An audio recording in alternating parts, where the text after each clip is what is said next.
പരിശോധിക്കുന്നത് ചാലക്കുടി മണ്ഡലത്തിലെ തെരഞ്ഞെടുപ്പ് ചിത്രമാണ്. 2008-ൽ മുകുന്ദപുരം ലോക്സഭാ മണ്ഡലം വേഷം മാറിയതാണ് ചാലക്കുടി. നിയമസഭാ മണ്ഡലങ്ങളിൽ എറണാകുളം ജില്ലയിലെ 4 എണ്ണവും തൃശൂർ ജില്ലയിലെ 3 എണ്ണവും ഉൾപ്പെട്ടിട്ടുണ്ടെങ്കിലും ചാലക്കുടിക്ക് കൂടുതൽ അടുപ്പം തൃശൂരുമായാണ്. 2009-ൽ കോൺഗ്രസിന്റെ KP ധനപാലൻ, 2014-ൽ LDF പിന്തുണയോടെ ഇന്നസെന്റ്, 2019-ൽ കോൺഗ്രസിന്റെ ബെന്നി ബെഹനാനിലൂടെ വീണ്ടും കോൺഗ്രസ്. അങ്ങനെ ആദ്യം മുകുന്ദപുരമായിരുന്നപ്പോഴും പിന്നീട് ചാലക്കുടി ആയപ്പോഴും ഇടത് വലത് മാറി വിധി എഴുതിയിട്ടുള്ളതാണ് ചാലക്കുടിയുടെ ചരിത്രം. K കരുണാകരനും E ബാലാനന്ദനും PC ചാക്കോയും ലോനപ്പൻ നമ്പാടനും എല്ലാം പരീക്ഷിച്ച് വിജയിച്ച കളരിയാണ്. പ്രവചനാതീതമാണ് ഇത്തവണയും ചാലക്കുടിയുടെ മനസ്സ്. നമുക്കാദ്യം ചാലക്കുടി മണ്ഡലത്തിലെ ഓരോ എന്തൊക്കെയാണ് സ്വാധീനിക്കാൻ പോകുന്ന ഘടകങ്ങൾ എന്നെല്ലാം പരിശോധിക്കേണ്ടതുണ്ട്. ചാലക്കുടി മണ്ഡലത്തിന്റെ 4 അതിരുകൾക്കും 4 സ്വഭാവമാണ്. കുന്നത്ത് നാടിന്റെയും ആലുവയുടെയും അരികിലേക്ക് വരുമ്പോൾ വൻകിട വ്യവസായശാലകളാണുള്ളത്. കയ്പമംഗലത്തിന്റെയും കൊടുങ്ങല്ലൂരിന്റെയും കടൽ കായൽ അതിരുകൾ, കാടതിരിടുന്ന പെരുമ്പാവൂർ, അങ്കമാലി, ചാലക്കുടി. കാർഷിക വൃത്തികൾ കൂടുതലുള്ള പ്രദേശമെന്ന് പൊതുവെ പറയുമെങ്കിലും രാഷ്ട്രീയ സ്വഭാവം ഇവിടെ പലതാണ്. വേനൽ തിളച്ചുമറിയുകയാണ്, രാഷ്ട്രീയവും ചൂട് പിടിക്കുകയാണ്. സ്ഥാനാർത്ഥികളെല്ലാം പ്രചാരണ രംഗത്ത് സജീവമാണ്. നോക്കാം ചാലക്കുടിയുടെ ചങ്കിൽ എന്താണെന്ന്. ഇത്തവണയും ബെന്നി ബെഹനാനാണ് ചാലക്കുടിയിലെ UDFന്റെ സ്ഥാനാർത്ഥി.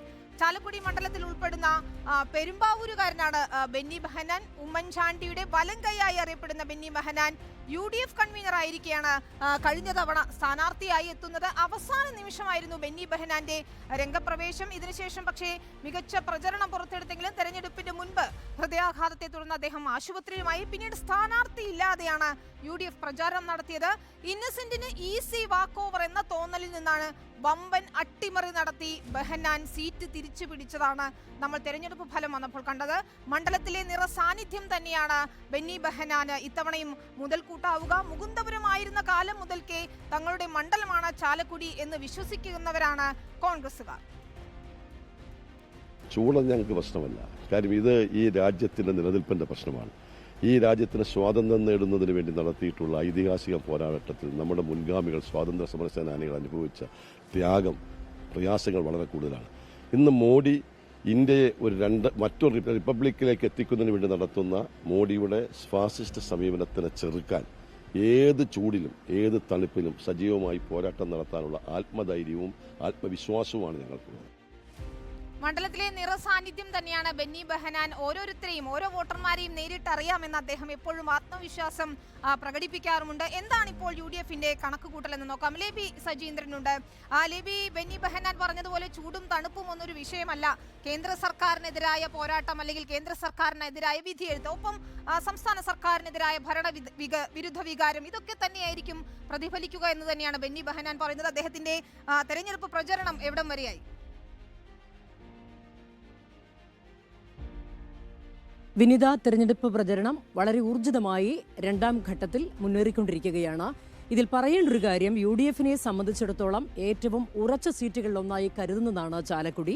അതിന് കാരണം ഏറ്റവും പ്രധാനമായി ഈ മണ്ഡലം പൊതുവെ UDFനോട് അനുകൂലപ്പെട്ട് കിടക്കുന്ന മണ്ഡലമാണ്. 57-ൽ മുകുന്ദപുരം രൂപപ്പെട്ടതിന് ശേഷം 2009-ലെ തെരഞ്ഞെടുപ്പിൽ വരെ കൂടുതൽ തവണയും ഇവിടെ UDF സ്ഥാനാർത്ഥികൾ തന്നെയാണ് വിജയിച്ച് കയറിയിട്ടുള്ളത്.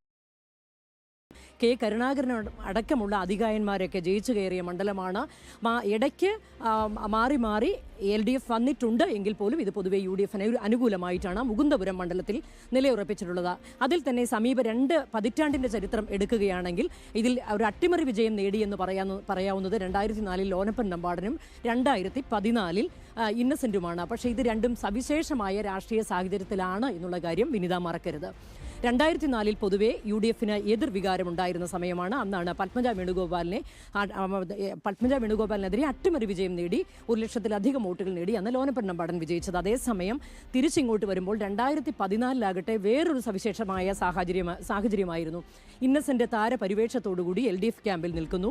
അതേസമയം സിറ്റിംഗ് MP-യായ KP ധനപാലനെ തൃശ്ശൂരിലേക്ക് മാറ്റി അവിടുന്ന് സിറ്റിംഗ് MP-യായ PC ചാക്ക ഇങ്ങോട്ട് മാറുന്നു. ഇത് സ്വാഭാവികമായും PC ചാക്കോ ദേശീയ തലത്തിൽ സമ്മർദ്ദം ചെലുത്തി അന്ന് ഇങ്ങോട്ട് മാറുകയാണ് ചെയ്തത്. ഇത് സ്വാഭാവികമായും അന്ന് കോൺഗ്രസ് പ്രവർത്തകർക്കിടയിൽ പോലും കടുത്ത നീരസത്തിന് കാരണമാക്കിയിരുന്നു. ഇങ്ങനത്തെ വ്യത്യസ്തമായ രണ്ട് രാഷ്ട്രീയ സാഹചര്യത്തിലാണ് കഴിഞ്ഞ 2 പതിറ്റാണ്ടിനുള്ളിൽ മണ്ഡലം UDF കൈവിട്ടു പോയിട്ടുള്ളത്. അതുകൊണ്ട് തന്നെ UDF ഉറച്ച ആത്മവിശ്വാസത്തിൽ തന്നെയാണ്.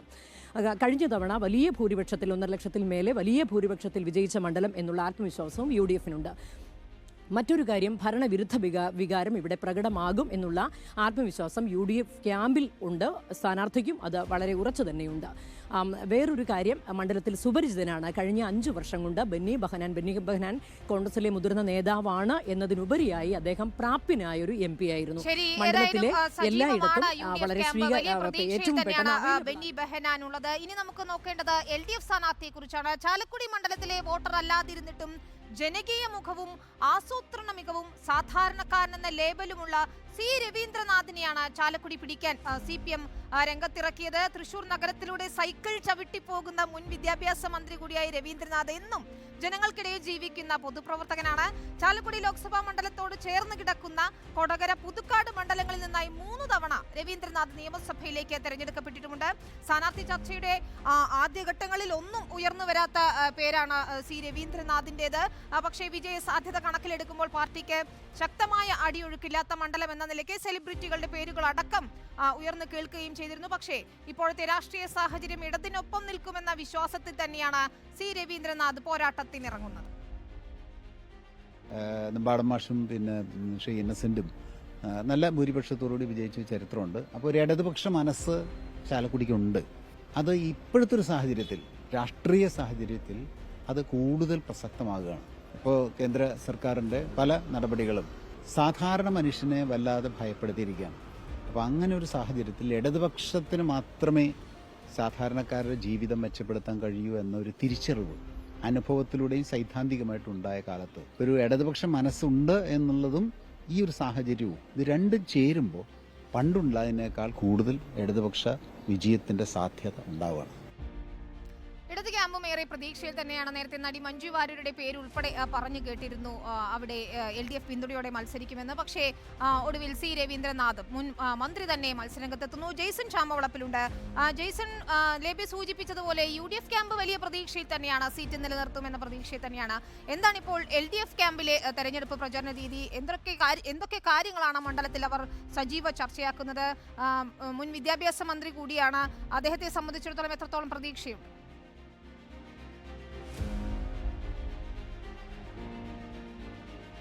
വീത ലേവി പറഞ്ഞെടുത്തുനിന്ന് തുടങ്ങേണ്ടി വരും. ആദ്യം മുകുന്ദരവും പിന്നീട് അതിൻ്റെ പേര് മാറ്റി ചാലക്കുടിയുമായ മണ്ഡലം പൊതുവെ കോൺഗ്രസ്സുകാർക്ക് വലിയ ആത്മവിശ്വാസം നൽകുന്ന UDF-ൻ്റെ ഉറച്ച മണ്ഡലങ്ങളിൽ ഒന്ന് തന്നെയാണ്. എന്നാൽ 2 സവിശേഷ സാഹചര്യങ്ങളിലാണ് LDF സ്ഥാനാർത്ഥികൾ വിജയിച്ചത് എന്നതിൽ ചില സൂക്ഷ്മാംശങ്ങളിലേക്ക് പോയാൽ ആ ജയിച്ച 2 സ്ഥാനാർത്ഥികളെയും രാഷ്ട്രീയപരമായ അവരുടെ പ്രത്യേകതകൾ കൂടി പരിശോധിക്കേണ്ടതുണ്ട്. ഒന്ന് ലോനപ്പൻ നമ്പാടനാണ്. ഒരു ഹാർഡ് കോർ രാഷ്ട്രീയക്കാരൻ എന്നതിനപ്പുറത്തേക്ക് പൊതു സ്വീകാര്യമായ ഒരു പ്രവർത്തന ശൈലിയുള്ള ഒരു വ്യക്തി എന്ന നിലയിലാണ് ലോനപ്പൻ നമ്പാടൻ നമുക്കെല്ലാം അറിയുന്നത്. അദ്ദേഹമാണ് പത്മജ വേണുഗോപാലിനെ 1.5 ലക്ഷത്തോളം വോട്ടിൻ്റെ ഭൂരിപക്ഷത്തിന് തോൽപ്പിക്കുന്നത്. മറ്റൊന്ന് ഇന്നസെൻ്റ് ആണ്. ഇത്തരത്തിൽ വളരെ സോഫ്റ്റ് രീതിയിലൂടെ, അതായത് വളരെ പൊതു സ്വീകാര്യത വരാവുന്ന രീതിയിലേക്കുള്ള 2 സ്ഥാനാർത്ഥികളാണ് LDF-ന് വിജയിച്ച് കയറിയത്. ഒരു പരിധിവരെ രവീന്ദ്ര മാഷ് മന്ത്രിയായിട്ടുണ്ടായിരുന്നെങ്കിൽ പോലും പണ്ട് കൊടകരയും പിന്നീട് പുതുക്കാടും എന്ന നിലയിലേക്ക് മണ്ഡലം മാറിയ നിയമസഭാ മണ്ഡലത്തിൽ 3 തവണ മാഷ് വിജയിച്ച് കയറുമ്പോൾ അത്തരത്തിലുള്ള ഒരു പൊതു സ്വീകാര്യത എന്ന സംവിധാനത്തിലാണ് മാഷ് ആദ്യമായി സ്ഥാനാർത്ഥിയായി വരുന്നത്. ആദ്യഘട്ടത്തിൽ നിയമസഭാ തെരഞ്ഞെടുപ്പിൽ രവീന്ദ്ര മാഷ് കൊടകരയിൽ സ്ഥാനാർത്ഥിയാകുമ്പോൾ കോളേജ് അധ്യാപകനായി അതിനെ തുടർന്നുള്ള കോളേജ് അധ്യാപനത്തോടും അതുപോലെ തന്നെ ജനകീയ ആസൂത്രണ പ്രവർത്തനങ്ങളും ഒക്കെയായി വളരെ സജീവമായി ഉണ്ടായിരുന്നെങ്കിൽ പോലും നാം മറ്റു പലരെയും കാണുന്നത് പോലെയുള്ള ഒരു ഹാർഡ് കോർ രാഷ്ട്രീയ പ്രവർത്തകനായിരുന്നില്ല മാഷ്. പക്ഷേ CPM-ൻ്റെ പോഷക സംഘടനകളിലൂടെയും അതുപോലെ തന്നെ ജനകീയ ആസൂത്രണം, തോമസ് ഐസക്കിനൊപ്പം നിന്ന് ജനകീയ ആസൂത്രണം പോലുള്ള പ്രവർത്തനങ്ങളിൽ കൈപിടിച്ച് തൃശ്ശൂർ ജില്ലയിൽ വലിയ രീതിയിൽ പ്രവർത്തനം നടത്തിയിരുന്ന മാഷയാണ് അന്ന് കൊടകരയിൽ സ്ഥാനാർത്ഥിയാക്കാൻ തീരുമാനിച്ചത്. പിന്നീട് 3 തവണയും ഒരു കോൺഗ്രസിൻ്റെ ഒരു ഉറച്ച മണ്ഡലമായിരുന്ന കൊടകര, പിന്നീട് പുതുക്കാട് എന്ന മണ്ഡലം മാഷ് നിലനിർത്തുകയായിരുന്നു. അത്തരത്തിൽ വലിയ ജനകീയ ബന്ധമുള്ള ആളുകളോട് വളരെ മാന്യമായി വളരെ സ്നേഹത്തോടുകൂടി കൂടെ നിൽക്കുന്ന ഒരു വ്യക്തി എന്ന രീതിയിൽ വളരെ അടുപ്പം പെട്ടെന്ന് തന്നെ ഉണ്ടാക്കാൻ കഴിയുന്ന ഒരു വ്യക്തിത്വത്തിനുടമയാണ് രവീന്ദ്ര മാഷ്.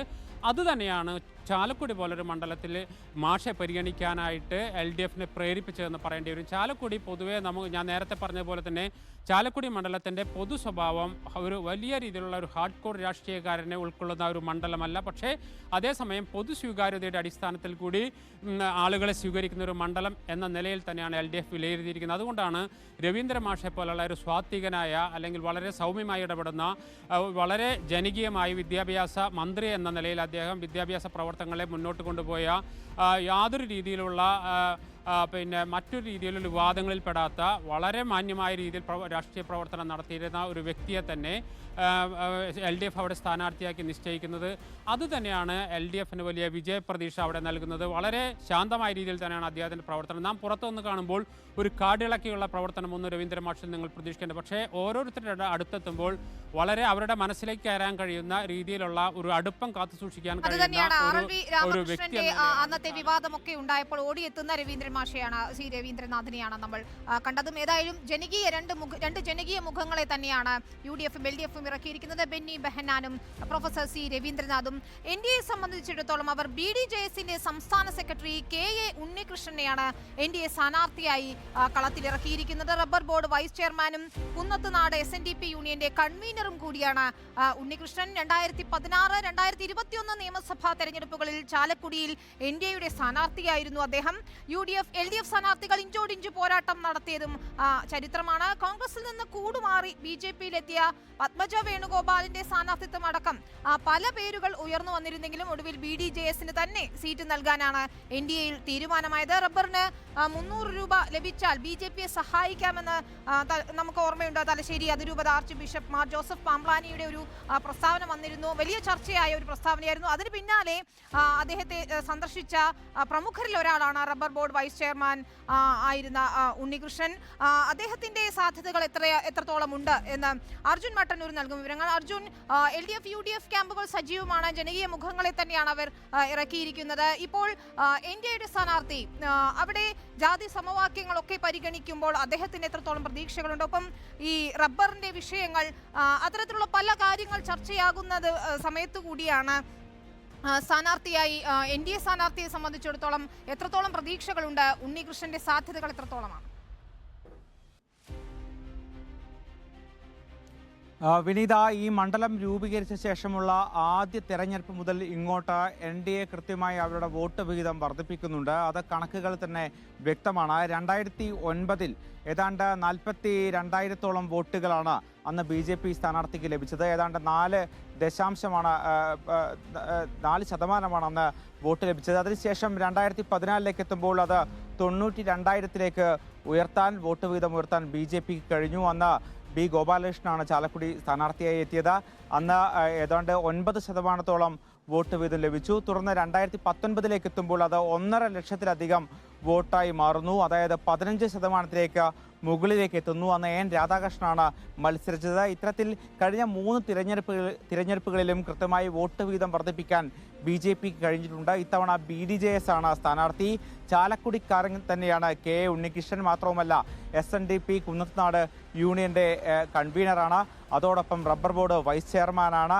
ഇത്തരത്തിൽ BDJSന്റെ സംസ്ഥാന ജനറൽ സെക്രട്ടറിയാണ്. ഇത്തരത്തിൽ ആ മണ്ഡലത്തിലും ആ പരിസര പ്രദേശങ്ങളിലും സുപരിചിതനാണ്. 2016 2021 നിയമസഭാ തിരഞ്ഞെടുപ്പുകളിൽ അവിടെ ചാലക്കുടി മണ്ഡലത്തിൽ മത്സരിച്ചിട്ടുമുണ്ട്.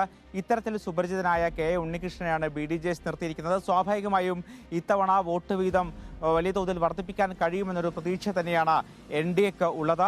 മാത്രവുമല്ല, നേരത്തെ വിനീത സൂചിപ്പിച്ചതുപോലെ ഈ റബ്ബറിന് 300 രൂപ ആക്കിയാൽ BJP പിന്തുണക്കാമെന്ന് തലശ്ശേരി അതിരൂപത ആർച്ച് ബിഷപ്പ് പാംപ്ലാനി പ്രഖ്യാപിച്ചതിന് പിന്നാലെ അദ്ദേഹത്തെ പോയി കണ്ട ആളാണ് റബ്ബർ ബോർഡ് വൈസ് ചെയർമാൻ കൂടിയായ KA ഉണ്ണികൃഷ്ണൻ. ഇത്തരത്തിൽ കാർഷിക വിഷയങ്ങളിൽ അടക്കം ഇടപെട്ടുകൊണ്ടാണ് ഈ പ്രചരണം എന്നത് വ്യക്തമാണ്. മാത്രവുമല്ല, സജീവമായി തന്നെ മണ്ഡലത്തിൽ പ്രചരണവുമായി മുന്നോട്ട് പോകുന്നുണ്ട്. നേതാക്കളെ അടക്കം അണിനിരത്തിക്കൊണ്ടുള്ള പ്രചാരണമാണ് അവർ ഉദ്ദേശിക്കുന്നത്. അത്തരത്തിൽ വോട്ട് വീതം വർദ്ധിപ്പിക്കാൻ കഴിയുമെന്നൊരു പ്രതീക്ഷയാണ് NDAക്കുള്ളത്. വിനീത, ശരി, വോട്ട് വിഹിതം ഉയർത്താൻ തന്നെയാണ് NDAയും ഇത്തവണ മത്സര രംഗത്ത് സജീവമായി തന്നെയുള്ളത് KA ഉണ്ണികൃഷ്ണനിലൂടെ. നമ്മൾ കണ്ടു Benny Behanan, C Raveendranath, K A Unnikrishnan, അങ്ങനെ മൂന്ന് മുന്നണികളും അവരുടെ സ്ഥാനാർത്ഥികളുമായി പ്രചാരണ രംഗത്ത് സജീവമാണ്. ഇത്തവണ ശ്രദ്ധേയമായ മറ്റൊന്നുകൂടിയുണ്ട്. ചാലക്കുടിയിൽ 2020 എന്ന ന്യൂജൻ പാർട്ടിയാണ്. മഴുവന്നൂർ, ഐക്യനാട്, കുന്നത്തുനാട് പഞ്ചായത്തുകളടക്കം 5 പഞ്ചായത്തുകൾ ഭരിക്കുന്ന പാർട്ടിയായി വളർന്നുവെന്ന ആത്മവിശ്വാസത്തോടെയാണ് ഇത്തവണ ആദ്യമായി ലോക്സഭയിലേക്ക് മത്സരിക്കാൻ 2020 കളത്തിലിറങ്ങുന്നത്. വോട്ട് ഷെയർ എന്നതിനപ്പുറം ചാലക്കുടിയിൽ അട്ടിമറി വിജയമാണ് 2020 ലക്ഷ്യമിടുന്നതും. ജനസേവാ ശിശുഭവൻ പ്രസിഡന്റ്, KCBC മദ്യവിരുദ്ധ സമിതി സംസ്ഥാന വക്താവ്, എറണാകുളം അങ്കമാലി അതിരൂപത പ്രസിഡന്റ്, കേരള മദ്യവിരുദ്ധ ഏകോപന സമിതി സംസ്ഥാന ജനറൽ സെക്രട്ടറി എന്നീ സ്ഥാനങ്ങൾ വഹിക്കുന്ന ചാർലി പോളാണ് 2020യുടെ സ്ഥാനാർത്ഥിയായി ചാലക്കുടിയിൽ ഇത്തവണ കളത്തിലിറങ്ങുന്നത്. മണ്ഡലത്തിലെ ജനകീയ മുഖമെന്ന പ്രത്യേകതയാണ് 2020 ഉയർത്തിക്കാട്ടുന്നതും ചാർലി പോളിലൂടെ. വലിയ വിജയപ്രതീക്ഷ 2020 ഉള്ളത്. കാരണം ജനങ്ങളൊരു മാറ്റം ആഗ്രഹിക്കുന്നുണ്ട്. ഇടത് വലത് മുന്നണി അവർ മാറി മാറി പരീക്ഷിച്ച് നോക്കി അവർ സഹികെട്ട ഒരു പശ്ചാത്തലമുള്ളത്. അതുകൊണ്ട് ഞങ്ങളുടെ ഒരു വികസന നയം എന്ന് പറയുന്നത് ജനക്ഷേമവും അതുപോലെ തന്നെ നാടിൻ്റെ വികസനവുമാണ്. ഈ രാജ്യത്തെ ഇടത് വലത് മുന്നണിയിൽപ്പെട്ട ആളുകൾ കക്കാതിരുന്നാൽ മാത്രം മതി. ഈ രാജ്യത്തെ നമുക്ക് നികുതിയും കൊണ്ട് തന്നെ നന്നായി ഭരിച്ച് ജനങ്ങൾക്കെല്ലാം ക്ഷേമം എത്തിച്ച ശേഷം നമുക്ക് ആ സമ്പന്നമായ ഒരു സ്ഥിതിവിശേഷം ഉണ്ടാക്കിയ ശേഷം മെച്ചം വയ്ക്കാൻ കഴിയുന്ന സ്ഥിതിവിശേഷം ഇന്ന് രാജ്യത്തുണ്ട്. ഞങ്ങളെ സംബന്ധിച്ച് ഞങ്ങളിപ്പോൾ 4ാം കക്ഷിയെന്നൊന്നും ഞങ്ങൾ പറയുന്നില്ല. ഞങ്ങൾ 1ാം കക്ഷിയായി മാറിക്കൊണ്ടിരിക്കുക. ഞങ്ങൾക്കിവിടെ നേരത്തെ നിയമസഭാ തെരഞ്ഞെടുപ്പിലും പഞ്ചായത്ത് തെരഞ്ഞെടുപ്പിലും കിട്ടിയ വോട്ട് നോക്കുമ്പോൾ 1,79,000 വോട്ട് ഓൾറെഡി നമുക്ക് ലഭിച്ചിട്ടുണ്ട് ഇവിടെ. അതുതന്നെയാണ് 5 പഞ്ചായത്തുകൾ ഭരിക്കുന്നതിന്റെ ആത്മവിശ്വാസത്തിൽ തന്നെയാണ് 2020 അവിടെ ആദ്യമായി ലോക്സഭയിലേക്ക് സ്ഥാനാർത്ഥിയെ നിർത്തുന്നതും. റോഷിപാൽ നൽകും വിവരങ്ങൾ. റോഷിപാൽ, 2020 കൂടി സ്ഥാനാർത്ഥിയെ നിർത്തിയതോടെ ചാലക്കുടിയിൽ ഒരു ചതുഷ്കോണ മത്സരം എന്ന ഒരു ഫീൽ ഉണ്ടാക്കാൻ കഴിഞ്ഞിട്ടുണ്ടോ? അവിടെ 5 പഞ്ചായത്തുകളുടെ ഭരണമുണ്ട് അവർക്ക്. അപ്പൊ എത്രത്തോളം വോട്ട് പിടിക്കാനാകുമെന്നാണ് 2020യുടെ ഒരു പ്രതീക്ഷ? വിനീത, UDF-നെയും LDF-നെയും NDA-യും ഒരുപോലെ വെല്ലുവിളിക്കുകയാണ് 2020 എന്ന രാഷ്ട്രീയ പാർട്ടി. ചാർലി പോൾ ചാലക്കുടി മണ്ഡലത്തിൽ ലോക്സഭാ മണ്ഡലത്തിൽ സ്ഥാനാർത്ഥിയെ എത്തുമ്പോൾ കഴിഞ്ഞ നിയമസഭാ തെരഞ്ഞെടുപ്പിലെ വോട്ടുകൾ വലിയ പ്രതീക്ഷയാണ്. അതിനപ്പുറത്ത് അതിന് തൊട്ടു മുമ്പുള്ള തദ്ദേശ സ്വയംഭരണ സ്ഥാപനങ്ങളിലേക്ക് നടന്ന തെരഞ്ഞെടുപ്പിൽ ലഭിച്ച ആകെ വോട്ടുകൾ, ഇത്തരം വോട്ടുകളിലാണ് 2020യുടെ പ്രതീക്ഷ. സ്ഥാനാർത്ഥിയുടെ ജനകീയ മുഖത്തിനപ്പുറത്ത് 2020 ഉയർത്തുന്ന ആശയം ചാലക്കുടിയിലെ വോട്ടർമാർ പിന്തുണയ്ക്കുമെന്ന പ്രതീക്ഷ 2020 ക്യാമ്പയിനുണ്ട്. ഏതായാലും ഈ തവണ വെല്ലുവിളി ഇരു മുന്നണികൾക്കും 3 മുന്നണികൾക്കും ഒരുപോലെ 2020 ഉയർത്തുമെന്ന കാര്യത്തിൽ ഒരു സംശയവുമില്ല. കഴിഞ്ഞ നിയമസഭാ തെരഞ്ഞെടുപ്പിൽ അറിയാം, കോൺഗ്രസിന്റെ പ്രധാനപ്പെട്ട മണ്ഡലമായ കുന്നത്തുനാടിലെ പരാജയത്തിന്റെ പ്രധാന കാരണമായത് 2020ആണ്. ഏതാണ്ട് 62,000 വോട്ടുകളാണ് പെരുമ്പാവൂർ, കുന്നത്തുനാട് നിയമസഭാ മണ്ഡലങ്ങളിൽ നിന്ന് മാത്രം 2020 കഴിഞ്ഞ നിയമസഭാ തെരഞ്ഞെടുപ്പിൽ സമാഹരിച്ചത്. അതിൽ 41,000-ലേറെ വോട്ടുകൾ കുന്നത്തുനാട് നിയമസഭാ മണ്ഡലത്തിൽ നിന്നാണ്. ഈ തരത്തിൽ മറ്റ് മണ്ഡലങ്ങളിലും മറ്റ് 5 മണ്ഡലങ്ങളിലും സമാനമായ രീതിയിൽ ചാർലി പോളിന് വോട്ട് ലഭിക്കുമെന്ന കണക്കുകൂട്ടലാണ് 2020ക്കുള്ളത്. അഴിമതിക്കെതിരെയുള്ള പോരാട്ടമാണ് 2020 ഉയർത്തുന്നത്. മാതൃകയായി 5 പഞ്ചായത്തുകളിലെ ഭരണം ഉയർത്തിക്കാട്ടുന്നു. ഈ തരത്തിലുള്ള ഒരു പ്രവർത്തനം 2020 ഈ മണ്ഡലത്തിൽ നടത്തും. 2020യുടെ സ്ഥാനാർത്ഥിയായി വിജയിച്ചാൽ ചാർലി പോൾ ഈ സമാനമായ രീതിയിലുള്ള വികസന പ്രവർത്തനങ്ങൾ നടത്തുമെന്ന വാഗ്ദാനമാണ് അവർ മുന്നോട്ട് വെക്കുന്നത്. കഴിയുമെന്ന് തന്നെയാണ് നമുക്ക് അറിയേണ്ടതുണ്ട്. ഏതായാലും UDF-നായി സീറ്റ് നിലനിർത്താൻ ബെന്നി ബെഹനാൻ, പ്രൊഫസർ C രവീന്ദ്രനാഥിലൂടെ മണ്ഡലം തിരിച്ചുപിടിക്കാൻ LDF കെ ഉണ്ണികൃഷ്ണനിലൂടെ പരമാവധി വോട്ട് സമാഹരിക്കുന്നതിനായി NDA ചാർലി പോൾ 2020യുടെ സ്ഥാനാർത്ഥി ലോക്സഭയിൽ 2020യുടെ കന്നി പോരാട്ടം. ഏതായാലും ചാലക്കുടിയിൽ ചതുഷ്കോണ മത്സരം എന്ന പ്രതീതി തന്നെയാണ് ഉണ്ടാക്കുന്നത്. പോരാട്ടം കടുക്കുകയും ചെയ്യുന്നുണ്ട്.